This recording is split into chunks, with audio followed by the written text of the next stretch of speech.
আজকের ব্লগটা শামুকতলার ফেমাস বৌদির দোকান থেকে কিন্তু শুরু করছি। তো আমাদের সকলের প্রিয় বৌদি, মানে ছোট থেকে বড় সবাই বৌদি বৌদি বলেই ডাকে। আর বৌদিও খুব ভালো মিষ্টি আর দারুণ করে আমাদের গিফট প্যাক করে দেয়। তো বৌদির দোকানে চলে এসেছি, আর চলে এসে সামনে দেখলাম এদিকে আমার একটা দিদি দাঁড়িয়ে আছে, আমার মামার মেয়ে পুচুদি। তো অনেক দিন পরে দেখা হয়েছে আর খুবই এক্সাইটেড হয়ে গেছে দেখে।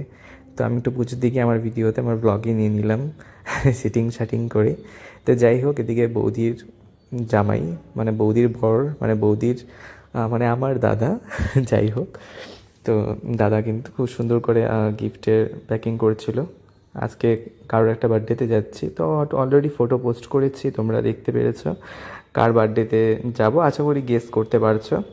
তো এই দেখো, এই যে দুজন ছিবড়ি এখানে নাটক শুরু করে দিয়েছে। আর আমি অতনুর এইসব ক্লিপস নিতে খুব পছন্দ করি, আর ওগুলো ক্লিপসেও খুব সুন্দরভাবে পোজ দেয়, তো আমার খুবই ভালো লাগে। আর এগুলোর জন্য আমার ভিডিওগুলো একটু ভালোই পপুলার হয়েছে। তো যাই হোক, অতনুর ভালোবাসা এভাবেই থাকবে। তো বৌদির কিন্তু গিফট প্যাক করা প্রায় শেষের দিকে, আর এদিকে বৌদিকে হেল্প করছিল কিন্তু পূজা। তো ভালোই সুন্দরভাবে কিন্তু প্যাকিং ট্যাকিং হয়ে গেল। তো আমরা কিন্তু অলমোস্ট চলে এসেছি একদম সোমাদের বাড়িতে। তো সোমাদের বাড়িতে এসেই সোমার বর রাজীবদা ছিল ওখানে, আর এখানে কিন্তু ঘরের মধ্যে কিছু বেলুন টেলুন ফোরানো ছিল, মানে হঠাৎই প্ল্যানিং। তো সেভাবেই মোটামুটি করে ভালোই কিন্তু অ্যারেঞ্জমেন্ট হয়েছিল। আর সবাই কিন্তু এখনও আসেনি, বাকিরা আসছিল, আমি একটু আগে চলে এসেছিলাম। তো তারপর এসে আর ওয়েট করলাম না, তো সবাইও চলে এলো। তো সবাইকে কিন্তু আমি ভিডিওতে নিয়ে নিলাম। ওই দেখতে পাচ্ছ আমার ভাই বোনেরা মানে আমার বন্ধু বান্ধবরা সবাই এসছে, আর সবাই কিন্তু ভিডিওতে হাই হ্যালো করছিল। আর অনেকদিন পর আমি ব্লগ বানাচ্ছি।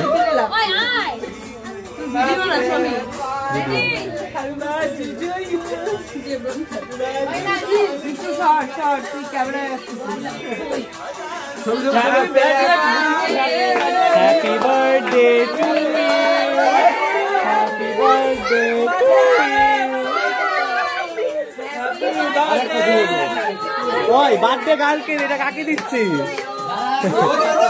ওই কেক কাটবো তুইলে বলছে কাটবি পরে আগে বার্থডে কালকে না দিও মারে দে এই হাতে ছড়া আমার কি করছিস আমাদের এই দিকে টাকা ক্যামেরা পিছিয়ে বিলা পিছিয়ে খায় লাগে না অসভ্য। তো সোমার বার্থডের এই বিশেষ মুহূর্ত কিন্তু আমরা দারুণভাবে কাটাচ্ছি। আর সোমাদের বাড়িটা অ্যাকচুয়ালি অনেক স্পেশাল, কারণ আমরা এখানে যেসব মানে অনুষ্ঠান হয়, সেলিব্রেশন হয়, তো সেসবের মধ্যে সোমাদের বাড়িটা বেস্ট। ওখানে আমরা ভালো করে সেলিব্রেট করি, দারুণভাবে অনেক মজা করি, আর সবাই খুব ফ্রেন্ডলি ওদের বাড়িতেও। তো যাই হোক, বার্থডে গার্লকে একটু সাজাবে এখন, আর অভিরূপ কিন্তু সাজিয়ে দিচ্ছিল বার্থডে গার্লকে। তো সুন্দরভাবে বার্থডে গার্ল সেজে উঠলো, আর খুবই মজা হচ্ছিল সেদিন বার্থডেতে গিয়ে। তো দারুণভাবে আমরা এনজয়মেন্ট করেছি, আর সবাই পুরনো বন্ধুবান্ধবরা একসাথে হলে সত্যি খুব ভালো লাগে। তো আমাদের র্যাম্বো কালচারাল ইউনিটের তরফ থেকে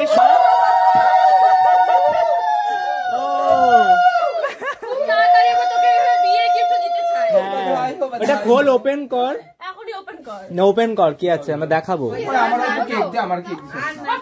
তুই ওপেন কর না, এটা তোকে ডিস্টার্ব করিস না, ওপেন করবে।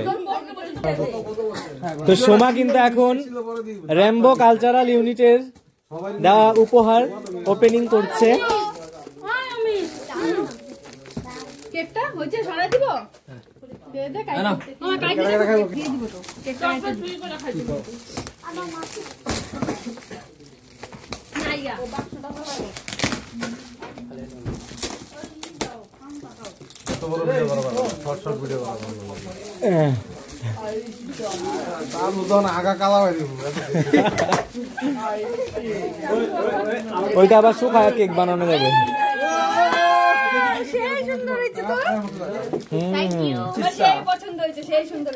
এটা বসন্ত একদমই রেনবো কালচারাল ইউনিটের এই যে ইশারা, ঠিক আছে?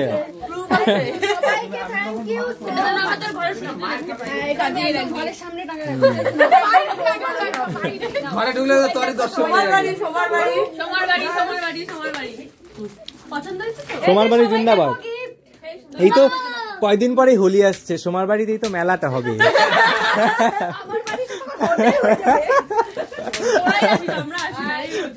তাই নাকি? হ্যাঁ ঠিক।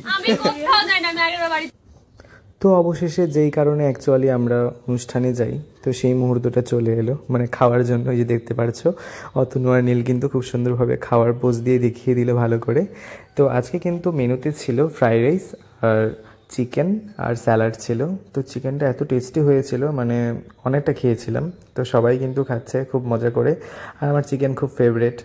আর এই দেখো সোমা কিন্তু সবাইকে আবার ভিডিওতে একটু ক্যাপচার করে নিল, আমার ব্লগেও একটু হেল্প হয়ে গেল। এই দেখো এক একজনের মানে খেতে খেতে একদম অবস্থা খারাপ, মানে বেশি পোজ দিতে পারছে না, কিন্তু খাওয়াতেই সবাই ব্যস্ত। তো অনেক মজা হলো, অনেক আনন্দের সাথে কেটে গেল দিনটি। আর এভাবেই প্রতি বছর সোমার জন্মদিন সেলিব্রেট হোক, এটাই আশা রাখছি। আর সোমাকে সবাই আশীর্বাদ করো যেন এইভাবেও অনেক বড় হয়। তো দেখা হচ্ছে তোমাদের সাথে আবার পরের ভিডিওতে। ততক্ষণ ভালো থাকবে, সুস্থ থাকবে।